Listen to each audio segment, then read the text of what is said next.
The only thing that I could do is air my side in such a way na hindi ako nagmamalinis. I mean, never ko naman sinabing, wala akong kasalanan, di ba? So, ito. So, nasa iyo ngayon yun.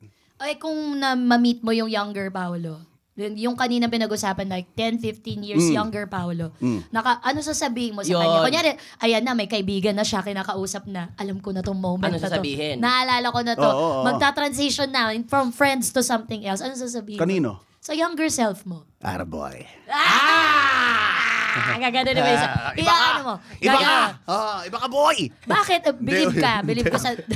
marami akong ginawa na hindi ako proud. Okay. But, so, dun sa younger self ko, siguro parang, baka dapat maging ka. Ako kasi sobrang wala akong paki. I mean, in terms of, kung ano yung sasabihin ng mga tao sa akin, sobrang wala akong pake. Alam mo yun, yung lahat nga sila yung, anong naramdaman mo sa bashing? Wala.